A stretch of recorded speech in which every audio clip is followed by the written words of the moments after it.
जन्म शताब्दी पुस्तक माला 15 देवात्मा हिमालय एवं ऋषि परंपरा।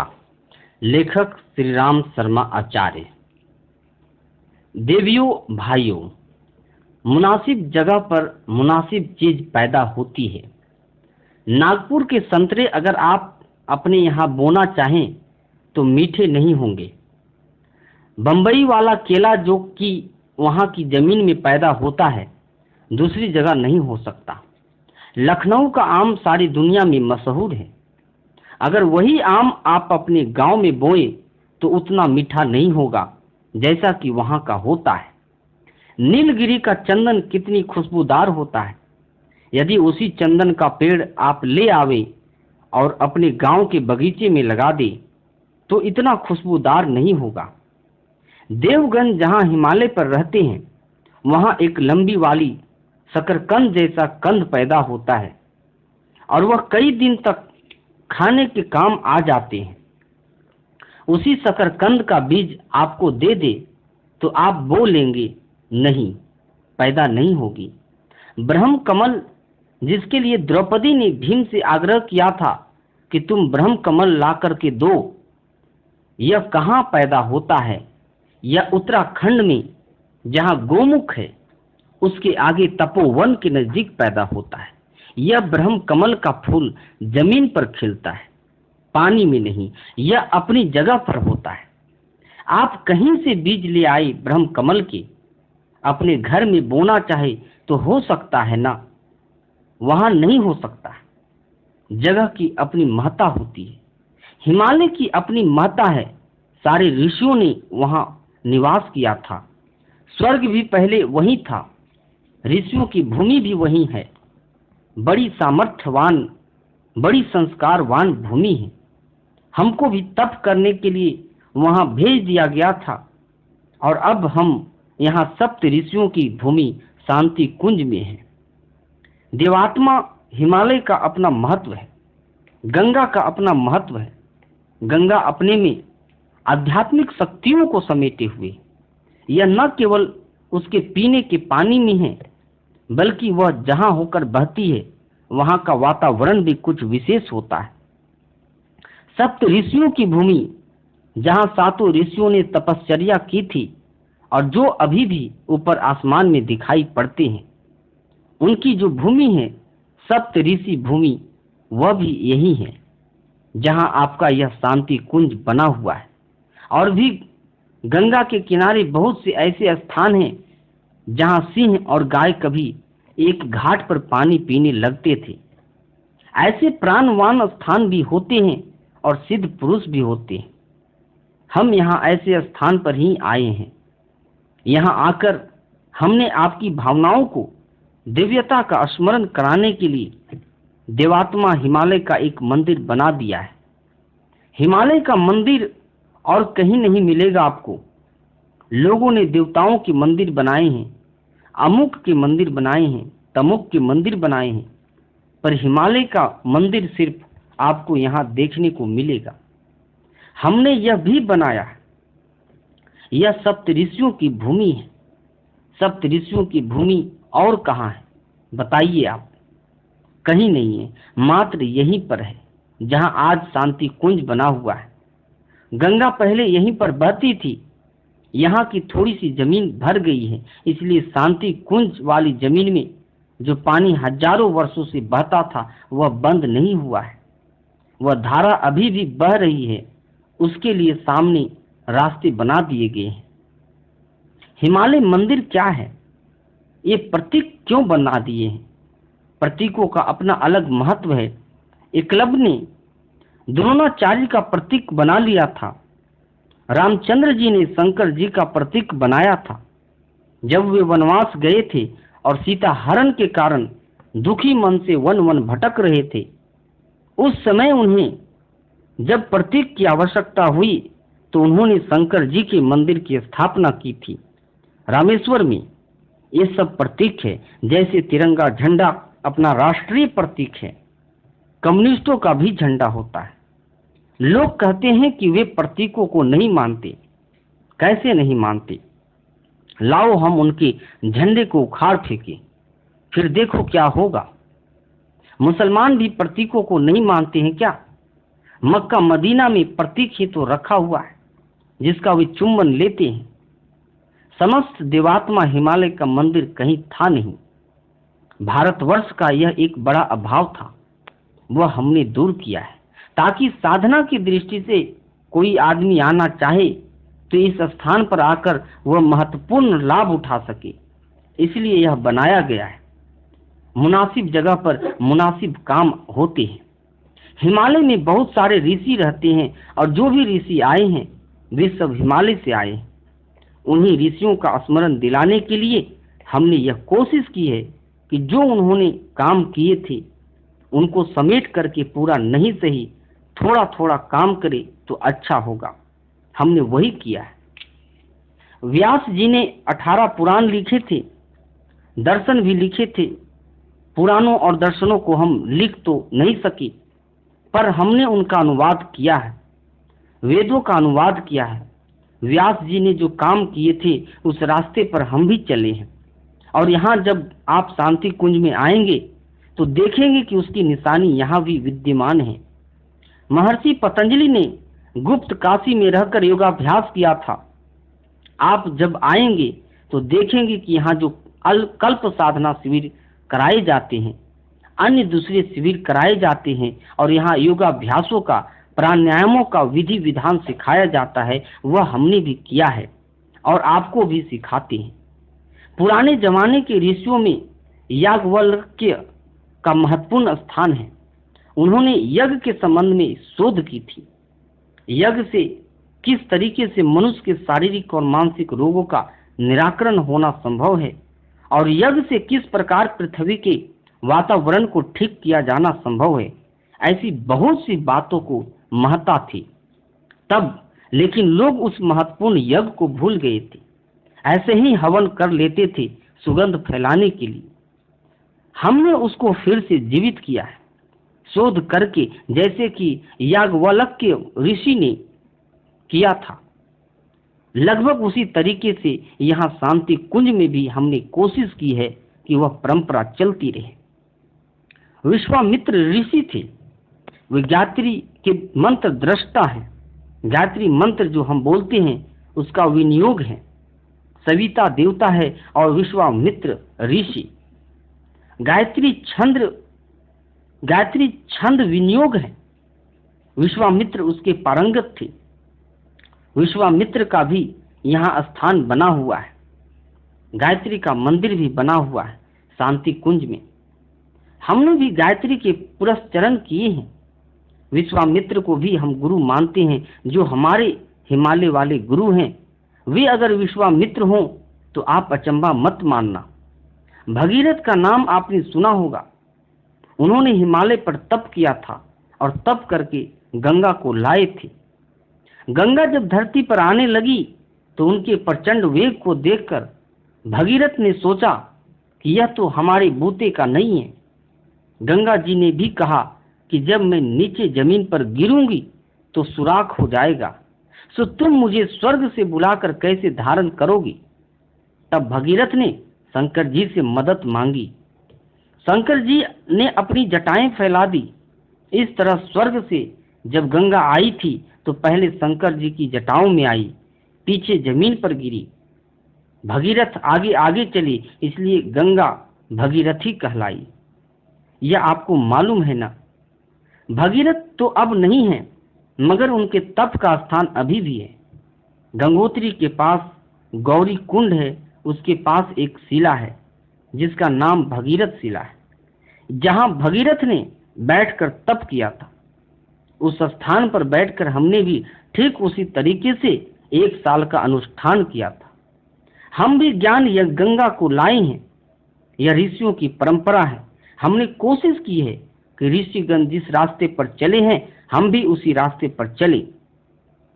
ऋषियों की वजह से हिमालय धन्य हुआ, नहीं तो हिमालय में क्या बात है। इससे ऊंचे ऊंचे और भी पहाड़ है। सारी दुनिया में पहाड़ों की कोई कमी है क्या।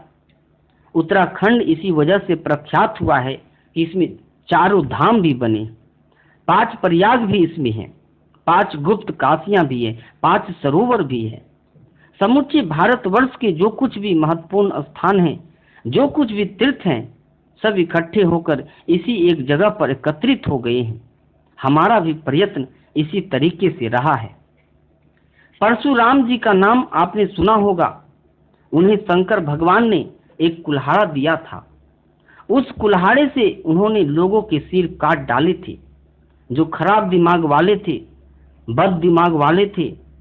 उन बद दिमाग वालों के सिर काटकर परशुराम जी ने फेंक दिए थे, और वह भी 21 बार। सिर काटने से मतलब, सिर काटना तो मेरे ख्याल से ऋषि के लिए क्या संभव रहा होगा। यह कथन तो अलंकारिक मालूम पड़ता है। दिमाग बदल जरूर दिए होंगे। दिमाग बदलने के लिए विचार क्रांति की दृष्टि से हम लगभग वही काम कर रहे हैं जो कि परशुराम जी ने फरसा लेकर किया था। फरसा तो हमारे हाथ में नहीं है, मगर कलम जिंदा है। दोनों चीजें हमारे हाथ में हैं, और उन्हीं के सहारे हम लोगों के दिमागों को बदलने के लिए निरंतर प्रयत्नशील हैं। परशुराम जी यमुना जी को भी लाए थे और फरसा भी लाए थे। परशुराम जैसा लगभग वही काम हमने किया है। प्रायः सभी ऋषि उत्तराखंड में ही हुए हैं। ऋषियों ने इसी पुनीत भूमि में रहकर तपस्या की, ताकि अध्यात्म शक्तियों को ठीक ढंग से संभाल सके। इसलिए उन्होंने इसी स्थान को चुना था। हमने भी इसे ही चुना है। हमारा और आपका मिलन हो सके, इसलिए हिमालय की जहां से शुरुआत होती है, हरिद्वार से, उस स्थान पर हम बैठे हैं, ताकि आपके लिए भी यहाँ आने में मुश्किल न हो। ऊंची जगह पर चढ़ना मुश्किल है, जहाँ बर्फ पड़ती है और अत्यधिक ठंडक रहती है, जहाँ खाने पीने का कोई सामान नहीं है। यदि वहाँ आप जाएंगे तो मुश्किल पड़ेगी आपके लिए। इसलिए हमने हरिद्वार में रहना मुनासिब समझा। यहीं से हिमालय शुरू होता है। गंगा में यहाँ से पहले कोई गंदी चीज नहीं डाली जाती और न कोई नाले पड़ते हैं, बाद में पड़ते हैं। इसलिए हरिद्वार को हमने मुनासिब समझा। चरक ऋषि को आप जानते हैं क्या? चरक ऋषि प्राचीन काल में हुए हैं। उन्होंने दवाओं, प्राकृतिक औषधियों के संबंध में शोधें की थी, खोजें की थी। उनका स्थान केदारनाथ के पास था, जहां सिखों का गुरुद्वारा है। केदारनाथ के पास फूलों की घाटी है, जो उन्हें बहुत प्रिय थी। अब तो वहां तोड़फोड़ के कारण सब जड़ी बूटियां नष्ट हो गई। वहां तो अब फूलों की घाटी भी नहीं है। लेकिन अगर कभी आपको फूलों की घाटी देखने का मन हो, तो आप गोमुख से आगे ऊपर तपोवन जाना, नंदन वन जाना। तपोवन और नंदन वन ऐसे स्थान हैं जहां विचित्र दुर्लभ फूलों की छटा देखते ही बनती है। इनमें ब्रह्म कमल भी शामिल है। यह आपको वहीं मिलेगा। चरक के रास्ते पर हम भी चलते हैं। वनौषधियों की प्राचीन श्लोकों को ठीक तरीके से खोजबीन करने के लिए और उनके सही और गलत होने की बाबत जानकारी प्राप्त करने के लिए यहाँ ब्रह्म वर्चस्व शोध संस्थान की स्थापना की। जो कुछ भी संभव है, पुराना और नया, अर्थात पुराने ढंग से कैसे शोध की जाती थी और नए ढंग से कैसे की जाती, यह हमने यहाँ बनाने की कोशिश की। उत्तर काशी में आरण्यक है। आरण्यक किसे कहते हैं? आरण्यक उसे कहते हैं जहाँ लोग वानप्रस्थ लेकर समाज सेवा के लिए समर्पित हो जाते। उनके निवास स्थान को आरण्यक कहते हैं। गुरुकुल छोटे बच्चों का होता है, विद्यार्थियों का होता है। वहां तो आरण्यक ही था, पर यहाँ पर हमने गुरुकुल और आरण्यक दोनों चलाने की कोशिश की। बच्चों का भी यहाँ विद्यालय है, खास विद्यालय, जिसके बारे में कहना चाहिए कि हिंदुस्तान भर में शायद ही कहीं ऐसा विद्यालय आपको देखने को मिले। प्रचारक और लोक सेवी तैयार करने के लिए हमने यहाँ आरण्यक बनाया है। भगवान बुद्ध ने भी बनाए थे, नालंदा और तक्षशिला में। उनमें प्रचारक और कार्यकर्ता तैयार किए जाते थे। हमारे यहाँ भी कार्यकर्ताओं को संगीत की शिक्षा, व्याख्यानों की शिक्षा, समाज सेवा की शिक्षा, चिकित्सा की शिक्षा आदि सारी शिक्षाएं दी जाती है। यही जमदग्नि का आश्रम है। नारद जी का नाम तो सुना है न आपने। वे संगीत के द्वारा ही सारी की सारी भक्ति का प्रचार करते थे और हिंदुस्तान से लेकर सारे विश्व भर में घूमते थे। चाहे जब भगवान के पास जा पहुंचते थे, उनका स्थान कहाँ था? विष्णु प्रयाग में उन्होंने तप किया था, वहां तो हम आपको नहीं ले जा सकते, लेकिन यहाँ पर नारद जी का जो काम था संगीत शिक्षा का, वह हमने किया है। क्योंकि इस जमाने में लोक शिक्षा के लिए संगीत बेहद आवश्यक है। संगीत के बिना देहाती इलाकों में जहां बिना पढ़े लिखे लोग अधिक रहते हैं, उनको प्रशिक्षित करना बड़ा मुश्किल है। हमने उसकी भी यहाँ व्यवस्था बना ली है। वशिष्ठ जी का नाम तो आपने सुना है। उन्होंने राजनीति और धर्म दोनों को मिलाया था। राजा दशरथ के यहाँ भी रहते थे, धर्म का भी काम करते थे और राजनीति की भी देखभाल करते थे। हमारी भी जिंदगी कुछ इसी तरह की हो गई है। 4.25 वर्ष तो जेल खाने में रहना पड़ा। सन 1920 से लेकर के सन 1942 तक 22 साल तक हम दिन रात राजनीति में लगे रहे, समाज को ऊंचा उठाने के लिए और अंग्रेजों को भगाने के लिए। देश की आजादी के लिए हमने जो काम किया है, वशिष्ठ भगवान भी यही काम करते थे। पीछे वे राम, लक्ष्मण, भरत और शत्रुघ्न को अपने पास ले गए। हम भी आपको लेकर आए हैं। हमारे बच्चे तो क्या आएंगे, पर आप आ सकते हैं। आप भी हमारे बच्चे हैं। शंकराचार्य के बच्चे थोड़े ही थे। रामचंद्र जी के पिता का नाम वशिष्ठ थोड़े ही था, दशरथ जी था। आप भी तो हमारे बालक हैं। जिस तरीके से राम, लक्ष्मण, भरत और शत्रुघ्न चारों भाइयों को लेकर वशिष्ठ जी आ गए थे और उनको यह बतलाया था कि धर्म और राजनीति दोनों का समन्वय कैसे हो सकता है, हम भी आपको यही सिखाने का प्रयत्न कर रहे हैं कि धर्म और राजनीति का, विज्ञान और अध्यात्म का सम्मिश्रण, समन्वय कैसे हो सकता है। आद्य शंकराचार्य का नाम सुना है ना आपने, जिन्होंने चारों धाम बनाए थे। चारों धाम कौन कौन से हैं? रामेश्वरम, द्वारिका, बद्रीनाथ और जगन्नाथपुरी। चारों धामों में 4 मठ उन्होंने स्थापित किए थे। उनका अपना निवास स्थान था ज्योतिर्मठ। ज्योतिर्मठ के पास सहतूत का एक पेड़ था, उसी के नीचे उनकी गुफा थी। वे वहीं रहते थे, वहीं उन्होंने अपने ग्रंथ लिखे थे और वहीं तप किया था और वहीं जो कुछ भी काम कर सकते थे चारों धाम बनाने का, वे भी योजनाएं उन्होंने वहीं बनाई थी। मानधाता को कहकर वह काम उन्होंने वहीं से कराया था। हमने भी यहीं से बैठकर गायत्री के 2400 धाम बनाए हैं। इसके अलावा भी 2400 और छोटे छोटे धाम हैं। शंकर जी का एक ही धाम है रामेश्वर में, और जगन्नाथ जी का एक ही धाम है बद्रीनाथ का एक ही धाम है।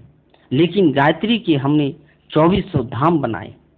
आपने पिपलाद ऋषि का नाम सुना है, वह भी यहीं रहते थे हिमालय पर लक्ष्मण झूला के पास। पीपल के फल खाकर के ही उन्होंने जिंदगी काट दी थी, क्योंकि वे जानते थे जैसा खाए अन्न वैसा बने मन। यदि हम अपने मन को अच्छा बनाने की फिक्र में हैं तो सबसे पहले शुरुआत अच्छे खाने से करनी चाहिए, अच्छे अन्न से करनी चाहिए। अच्छे अन्न का मतलब होता है कि बेईमानी से कमाया हुआ अन्न नहीं हो, बिना हराम का, जो अपने खून पसीने से कमाया हो उसी को खा करके रहना चाहिए। पीपल के पेड़ उन दिनों ज्यादा थे, उनके फल भी ज्यादा होते होंगे।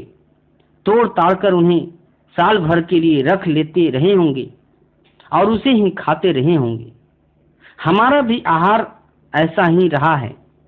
आपको मालूम है ना, जौ के ऊपर हम कितने दिन तक रहे हैं, अभी भी ठीक तरह से अन्न नहीं खाते। सूत और सौनक ऋषि की कहानियां प्रसिद्ध है। वे कहाँ रहते थे? हिमालय पर। कौन सी जगह? ऋषिकेश में। ऋषिकेश में वह पुराणों की कथाएं कहते थे। सौनक जी पूछते थे और सूत जी कहते थे, दोनों ही कथाएं कहते थे। पुराने जमाने के तो 18 पुराण 18 समय पर लिखे गए थे। हमने एक प्रज्ञा पुराण ही बना दिया है। ये सब ऋषियों के काम है।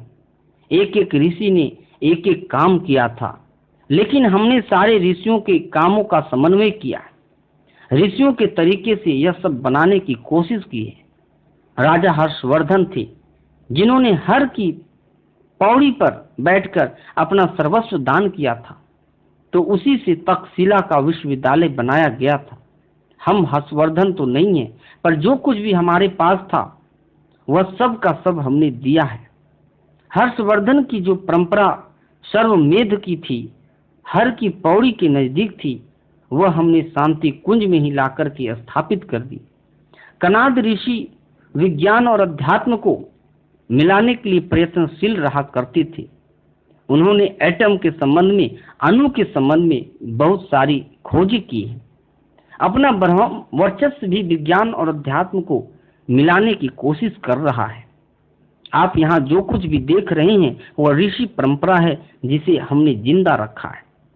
बुद्ध का नाम सुना है ना आपने? धर्म चक्र प्रवर्तन के लिए उनके कितने शिष्य थे जो आकर समय समय पर साधनाएं किया करते थे और उपासनाएं करते थे। वे कहाँ रहते थे? बुद्ध के पास नहीं, बुद्ध के पास नहीं रहते थे, नालंदा में रहते थे, तक्षशिला में रहते थे और कुछ हिमालय में रहते थे। कुछ कहीं तो कुछ कहीं। बुद्ध की परंपरा को भी हमने कायम रखा है। यहाँ शांति कुंज में पहले 2 विश्वविद्यालय थे, पर अब एक ही हैं, अपनी तरह का निराला। धर्म चक्र परिवर्तन के लिए, प्रज्ञा चक्र को घुमाने के लिए बुद्ध जैसा क्रियाकलाप आप शांति कुंज में ही पाएंगे। हिमालय की गतिविधियों का एक केंद्र यह भी है। आर्यभट्ट ने भी इसी हिमालय में तप किया था। उन्होंने ज्योतिर्विज्ञान, ग्रह नक्षत्रों के विज्ञान की खोज की थी कि किस तरीके से ग्रह नक्षत्र घूमते हैं तो पृथ्वी पर क्या असर पड़ता है, पृथ्वी के निवासियों पर क्या क्या असर पड़ता है। इस सारी की सारी खोजें आर्यभट्ट ने अपने जमाने में इसी हिमालय में की थी। आप कभी शांति कुंज आए तो देख लीजिए कि उनके जो सारे क्रियाकलाप थे, जहां तक हमसे मुमकिन हुआ है वह बनाने की कोशिश की है। पंचांग भी यहाँ से प्रकाशित होता है। इससे 9 ग्रह पुराने और 3 जो अभी अभी नए खोजे गए हैं, उन 12 ग्रहों का पंचांग भी केवल यहाँ से ही प्रकाशित होता है और कहीं से नहीं होता। नागार्जुन रसायन शास्त्री थे, उन्होंने रसायनों की खोज की थी। हमारे यहाँ भी दवाओं का और दूसरी अन्य रसायनों की खोज का क्रम है। हम जड़ी बूटी से कायाकल्प का नूतन अनुसंधान कर रहे हैं। श्रृंगी ऋषि मंत्र विद्या में पारंगत थे। वे लोमस ऋषि के बेटे। उन्होंने परीक्षित को शाप दिया था कि तुझे 7वें दिन सांप काट खाएगा, तो 7वें दिन सांप ने उन्हें काट खाया था। उन्होंने ही राजा दशरथ के यहाँ यज्ञ कराया था। राजा दशरथ के बच्चे नहीं होते थे, तो पुत्रेष्टि यज्ञ कराने के लिए श्रृंगी ऋषि को उपयुक्त समझा गया। वे ब्रह्मचारी थे और मंत्र विद्या के पारंगत भी। उन्हीं की मंत्र विद्या की वजह से राजा दशरथ के 4 बच्चे पैदा हुए थे। यह सब श्रृंगी ऋषि की मंत्र विद्या थी। वह भी हिमालय में रहते थे। मंत्र विद्या के बारे में, गायत्री के बारे में हम कोशिश करते हैं। दोनों नवरात्रों में अनुष्ठान कराते हैं। जो भी आदमी इस महत्वपूर्ण समय पर आते हैं, वे सब गायत्री का अनुष्ठान करते हैं। कैलाश पर्वत कहाँ है? यही हिमालय पर है और यह स्वर्ग है। हिमालय केवल ऋषियों की ही भूमि नहीं है, देवताओं की भी भूमि है। इसको स्वर्ग भी कहा गया है। सबसे पहले सृष्टि का उद्भव यही हुआ, मनुष्य यही जन्मे। इतिहास के हिसाब से हमने भी कहा है कि स्वर्ग कहीं आसमान पर न होकर अगर जमीन पर रहा होगा तो वह देवात्मा हिमालय वाले हिस्से में रहा होगा, कैलाश पर्वत पर। नंदनवन जो स्वर्ग में था वह यही है। तपोवन भी, मानसरोवर भी यही है। गोमुख से जरा आगे चलेंगे, जहां हमारे गुरुदेव का थोड़ी दूर पर निवास है, वह कैलाश में ही है। वह कैलाश तो अलग था जो तिब्बत में है, अब वह चीन के हाथों में चला गया। उसको तो हम कैसे कहें कि शंकर जी को चीन छीन ले गया, लेकिन यह कैलाश पर्वत उसी पर है, इसलिए यह स्वर्ग भी है। हिमालय क्या है? स्वर्ग है। स्वर्गारोहण के लिए जब पांडव गए थे तो यहीं गए थे। स्वर्गारोहण बद्रीनाथ से आगे वसुधारा है, और वसुधारा से आगे एक पहाड़ है, वही स्वर्गारोहण है।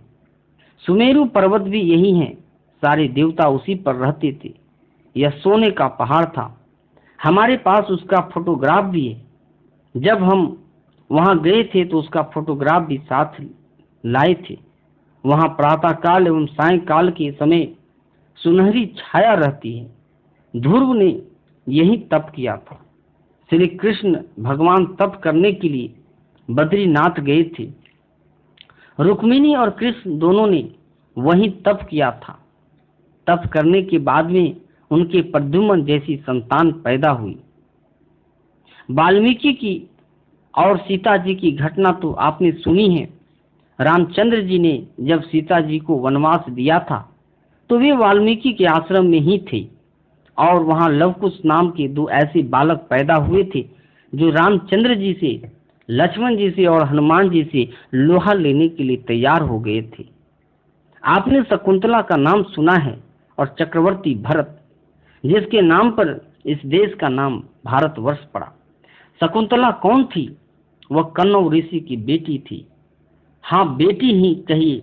और उसके बच्चे भरत का जन्म पालन जो हुआ था, यहाँ कोटद्वार नाम की एक जगह है हिमालय में, वही हुआ था। हिमालय की इन सारी की सारी विशेषताओं को सिकोड़ करके हमने उनका विशाल मंदिर बना दिया है। ये सारी चीजें कहाँ हैं? अगर आप देखना चाहें तो यहाँ आकर देख भी सकते हैं। हमने एक छोटी सी पुस्तक भी छापी है रंगीन, जिसमें उन सब स्थानों का, हिमालय के स्थानों को बताने की कोशिश की है कि ये कहाँ हैं। हिमालय में 5 प्रयाग हैं, 5 काशियां हैं, 5 सरोवर हैं। हिमालय में 4 धाम हैं। 4 धाम कौन कौन से हैं? बद्रीनाथ, केदारनाथ, गंगोत्री और यमुनोत्री। 4 धाम यही कहलाते हैं। ये सारे के सारे पवित्र स्थान इसमें बने हुए, उसका हमने मंदिर भी बनवाया है, जो उससे आपका संबंध जोड़ने के बीच की कड़ी है। सीढ़ी पर पहला पांव जहां पर रखा जाता है ऊपर चढ़ने के लिए, तो पहले पांव को हम मुख्य मानते हैं, उसको देहरी कहते हैं, इसलिए हरिद्वार इसका नाम रखा गया है। यहाँ पहाड़ों पर जाने के लिए रास्ता है। पार्वती जी ने तप यही किया था। यहाँ एक विलवकेश्वर मंदिर है, वहाँ पार्वती जी ने तप किया था, और वहीं नजदीक में ही उनका विवाह हुआ था। यही पार्वती जी अपने पूर्व जन्म में, जिनका नाम सती थी, जन्मी थी और सती हुई थी। यह दक्ष प्रजापति नामक स्थान है। दक्ष एक वैज्ञानिक थे, उनका सिर काटा गया था और महादेव जी उनसे नाराज हो गए थे। वह स्थान भी यही है। यह देवात्मा हिमालय है, बड़ा शानदार, इसको क्या कहें। आपसे किया अनुरोध है यह कि हम तो सारी जिंदगी के लिए चले आए, मरेंगे तो भी हम इधर ही कहीं मरेंगे, लेकिन आपसे हमारी प्रार्थना है कि ऐसे पुनीत स्थान से आपको जीवन में कहीं न कहीं जुड़ा रहना चाहिए। हमको जिंदगी भर में 3 बार हमारे गुरु ने 1-1 वर्ष के लिए बुलाया बैटरी चार्ज करने के लिए। बैटरी जब धीमी हो जाती है गाड़ियों की, तो उसको फिर दोबारा चार्ज कर देती हैं, फिर वह बैटरी काम करने लगती है। इसलिए जब हमारी बैटरी धीमी पड़ी, तब हमको हमारी गुरु ने बुलाया, और अब हम यहाँ हैं। आपको हम निमंत्रण भेजते हैं इस व्याख्यान के द्वारा। आपको जब कभी भी मौका मिले, तीर्थ यात्रा का जब कभी भी मौका मिले, आप यहाँ शांति कुंज में आने की कोशिश कीजिए। यहाँ सारे ऋषियों की परंपरा है, जहाँ हिमालय की सारी विशेषताओं को हमने एकत्रित करके रखा है। जब आपका जन्मदिन हो, विवाह दिन हो, तो यहाँ आने की कोशिश कीजिए। और बच्चों के संस्कार कराने के लिए 16 संस्कार कराने हो, तो आप यहाँ आने की कोशिश कीजिए। बच्चों के संस्कार कराने के लिए पुनीत स्थान के लोग तलाश करते हैं। किसी देवी के यहाँ किसी मंदिर में लोग संस्कार कराते हैं, आप भी यहाँ आ सकते हैं। श्राद्ध और तर्पण कराने के लिए भी ऐसा नियम है कि यहाँ बद्रीनाथ के पास में ब्रह्म कपाल नाम एक स्थान है, वहाँ लोग तर्पण कराते हैं। यहाँ भी तर्पण कराते हैं, श्राद्ध कराते हैं। आप चाहें तो हरिद्वार में भी करा सकते हैं, लेकिन वह स्थान कहाँ है, कैसे है, इसके बारे में हमें कुछ कहना नहीं है। लेकिन हमारा जो स्थान है वो बहुत सुंदर स्थान है। यहाँ जो भी आते हैं नवरात्र के दिनों में यहाँ अनुष्ठान कराते हैं। यह अनुष्ठान की भूमि है। शिक्षण की भी सारी व्यवस्था यहाँ है। शिक्षण के लिए आपका कभी मन हो, गुरुजी ने जो सीखा था उसको आगे चलकर हम भी सीखें, तो यहाँ 10 दिन के शिविर भी होते हैं, 1 महीने के शिविर भी होते हैं। ये दोनों ही शिविर होते हैं। यहाँ पर एक छोटा स्थान आप ऐसे मान लीजिए जैसे गणेश जी ने राम नाम लिख करके उसकी परिक्रमा लगा ली थी, और परिक्रमा लगाने के बाद में उनको वह सारा का सारा पुण्य मिल गया था जो कि विश्व की परिक्रमा से मिलना चाहिए था। गणेश जी को पहला नंबर मिला। उनका चूहे की सवारी पर बैठकर सारे विश्व भर में घूमना तो संभव नहीं था, अतः उन्होंने विवेक से काम लिया और राम नाम की परिक्रमा लगा ली। वह छोटा सा गायत्री तीर्थ है, छोटा सा शांति कुंज उन सारी विशेषताओं से भरा पड़ा है। हम तो अब ज्यादा समय तक रहेंगे नहीं, अभी सन 2000 तक तो रहने वाले हैं नहीं, किंतु इस शरीर से नहीं तो सूक्ष्म शरीर से रहेंगे। यहाँ हमारी प्रेरणा बराबर रहेगी और आपको बराबर वह लाभ मिलता रहेगा जो कि मिलना चाहिए। बहुत शानदार जगह है शांति कुंज। इन सारे ऋषियों का, यहाँ के 24 गायत्री के 24 ऋषि हैं और उन 24 ऋषियों का सार यहाँ है। वे ऋषि जो करते थे उनकी परंपरा का सार देखना हो तो यहाँ है। यह तीर्थों में ऐसा तीर्थ है कि यहाँ आकर के आप कभी उपासना करें तो जिस तरीके से नागपुर के संतरे, बंबई के केले फलदायक होते हैं, ठीक उसी तरीके से फलदायक आप अपने को पाएंगे। यह शांति कुंज तीर्थ हमने बनाया है तो समझना चाहिए यह आपके लिए बनाया है। हिमालय बना होगा तो हमारे गुरु ने हमें यहाँ खींच करके हिमालय बुलाया और हमको वहाँ पर रखा। हम आपको खींच करके यहाँ बुलाएंगे कि आप यहाँ शांति कुंज में आया करें। साल में एक बार किसी प्रकार आने की कोशिश किया करें। यहाँ के आने जाने में जो आपका पैसा लगा है, समय लगा है, जो कुछ भी चीजें लगी है, वे सब सार्थक सिद्ध होगी, निरर्थक सिद्ध नहीं होगी। आप शांति कुंज आ करके यह ख्याल नहीं करेंगे कि हम निरर्थक आए और हमने बेकार में समय और पैसा गवाया। बस और तो कुछ कहना नहीं। आज की बात समाप्त। ओम शांति। हिमालय की ऋषि परंपरा का पुनर्जागरण। जमदग्नि पुत्र परशुराम के फरसे ने अनेकों उद्धत उस श्रृंखलाओं के सिर काटे थे।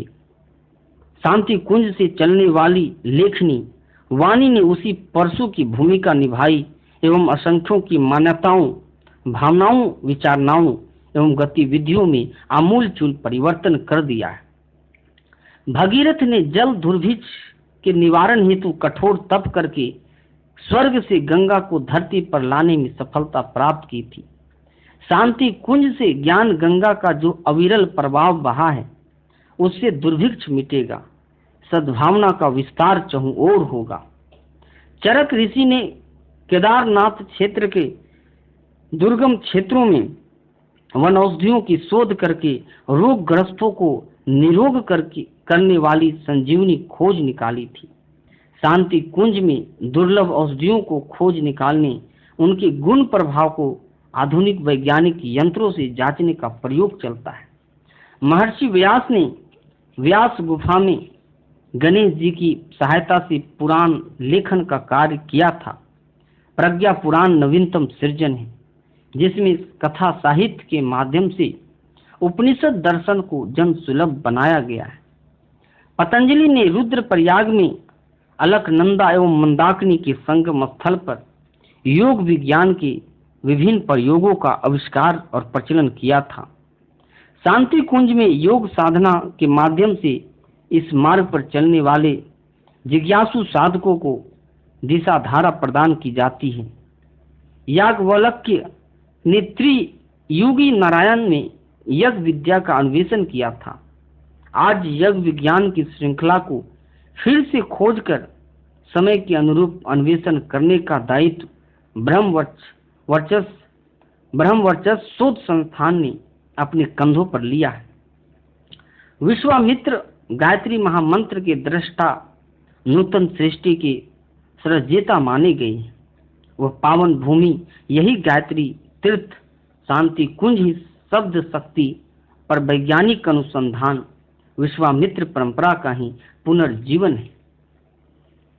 जमदग्नि का गुरुकुल अरण्यक उत्तरकाशी में स्थित था। शांति कुंज भी एक अरण्यक है। देव ऋषि नारद ने गुप्त काशी में तपस्या की। वे निरंतर अपने वीणा वादन से जन जागरण में निरत रहते थे। शांति कुंज के युग गायन शिक्षण विद्यालय ने अब तक हजारों ऐसे परिवारजक प्रशिक्षित किए। देवप्रयाग में राम को योग वशिष्ठ का उपदेश देने वाले वशिष्ठ ऋषि धर्म और राजनीति का समन्वय करके चलते थे। शांति कुंज भी वशिष्ठ परंपरा का निर्वाह करता है। आद्य शंकराचार्य ने ज्योतिर्मठ में तप किया एवं 4 धामों की स्थापना देश के 4 कोनों पर की। शांति कुंज के तत्वाधान में 2400 गायत्री शक्ति पीठें निर्मित हुई, जहां से धर्म धारणा को समुन्नत करने का कार्य निरंतर चलता रहता है। ऋषि पिपलाद ने ऋषिकेश के समीप ही अन्य के मन पर प्रभाव का अनुसंधान किया था। वे पीपल वृक्ष के फलों पर निर्वाह करके आत्म संयम द्वारा ऋषि तत्व पा सके। हमने 24 वर्ष तक जौ की रोटी एवं छाछ पर रहकर गायत्री अनुष्ठान की। हर की पौड़ी हरिद्वार में सर्वमेध यज्ञ में हर्षवर्धन ने अपनी सारी संपदा तक्षशिला विश्वविद्यालय निर्माण हेतु दान कर दी थी। शांति कुंज के सूत्रधार ने अपनी लाखों की संपदा गायत्री तपोभूमि तथा जन्मभूमि में विद्यालय निर्माण हेतु दे दी। कनाद ऋषि ने अथर्ववेदीय शोध परंपरा के अंतर्गत अपने समय में अनुविज्ञान का वैज्ञानिक अध्यात्मवाद का अनुसंधान किया था। ब्रह्मवर्चस्व शोध संस्थान में अध्यात्म देव एवं विज्ञान दैत्य के समन्वय का समुद्र मंथन चल रहा है। बुद्ध के परिवारजक संसार भर में धर्म चक्र परिवर्तन हेतु दीक्षा लेकर निकले थे। शांति कुंज में मात्र अपने देश में धर्म धारणा के विस्तार हेतु ही नहीं, संसार के सभी देशों में देव संस्कृति का संदेश पहुंचाने हेतु परिवारजक दीक्षित होते हैं। आर्यभट्ट ने सौर मंडल के ग्रह उपग्रहों का ग्रह गणित जाना था। शांति कुंज में एक समग्र वेधशाला बनाई गई है एवं ज्योतिर्विज्ञान पर अनुसंधान कार्य किया जा रहा है। चैतन्य महाप्रभु, संत ज्ञानेश्वर, समर्थ गुरु रामदास, प्राणनाथ महाप्रभु, रामकृष्ण परमहंस आदि सभी मध्यकालीन संतों की धर्म धारणा विस्तार परंपरा का अनुसरण शांति कुंज में किया गया है। ओम शांति।